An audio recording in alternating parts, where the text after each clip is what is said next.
Now, 7 News got an exclusive look at Operation Millstone when law enforcement was out making this arrest. This is a story that we have been following, and we're learning human trafficking has taken off in the Upstate. It's a hidden problem that law enforcement is trying to end. 7 News reporter Kirsten Glavin has more on what's really behind the problem and what our officers are doing to help. Well, Tom Nickel, as you're about to see, last year nearly half of all sex trafficking cases in the state came out of Greenville County. Now, we wanted to dive deeper into this problem. For us, it started with an undercover sting operation and getting the chance to talk to some of these women caught up in a dark and disturbing way of life.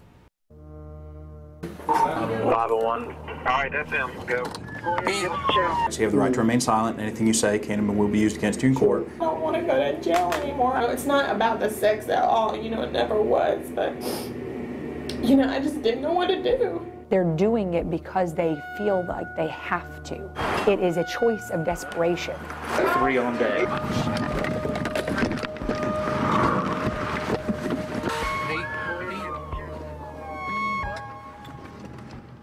This is not something that is isolated to one population or one community in Greenville. This is something that is happening all over. No woman grows up wanting this life. I had never felt so low in my life. If we had the genie in the bottle and could give you the 3 things, whatever it is that you need, what would those 3 things be?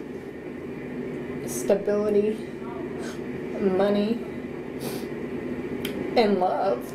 How is it to hear that story? There's something that happens in somebody's life that brings them to a point where they feel like this is their option, or this is the only option they have. Dark stories usually of a destructive past, sexual abuse, overwhelming financial trouble, addiction. Master Deputy Jonathan Bastoni is the only full-time human trafficking investigator in the state of South Carolina. He works with the Greenville County Sheriff's Office. Third one that says she'll be here at 4 o'clock. This undercover prostitution sting, codename Operation Millstone, is his project. More than 6 months in the making. Hey, I got a girl say she'll be here at 4. Inside the Greer Police Station, officers pose online as female prostitutes. The guy that dropped the 2 females off. Other officers posing online as Johns, men looking to pay for sex. More than a dozen people ended up at this house where deputies were waiting. But Bastoni's goal isn't just to arrest prostitutes and their customers. He's focused on where the money is being made. The Johns and the girls are taking this risk, and it's these pimps that are benefiting. And that's a particularly ugly side of this. According to Bastoni, sex traffickers are coming to Greenville at an alarming rate as the area continues to grow. New businesses, new faces, more money. And with a demand for paid sex on the rise, pimps are willing to travel.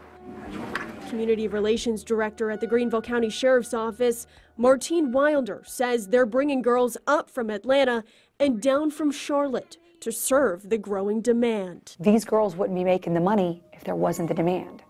We're moving in now.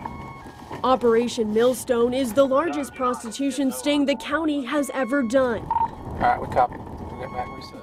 Joining forces with several other city police departments and the Department of Human Services. Their efforts paying off. What'd you get arrested for? Don't know.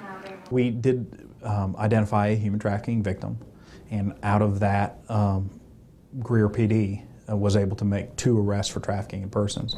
One woman who we're not identifying says she was trafficked against her will. She's now getting professional help from several nonprofit organizations that quickly stepped in. But putting a painful past aside is never easy. And coming up at 10:30, you'll hear from an Upstate woman who says she was trafficked for years. She's sharing her story of how she was able to get out. Live in the studio in downtown Greenville tonight, I'm Kirsten Glavin, 7 News. Kirsten, obviously a huge problem, limited resources for law enforcement. What can they do to get ahead of this problem? Well, that's right. They are rolling out a sex trafficking campaign. They did that last month. It's supposed to be a year-long campaign raising awareness to this issue, such as educating hotel owners and things like that of what to look out for, as well as people in the business community, just to raise awareness. All right, Tom. Kirsten, we'll hear more from you later on. Thank you.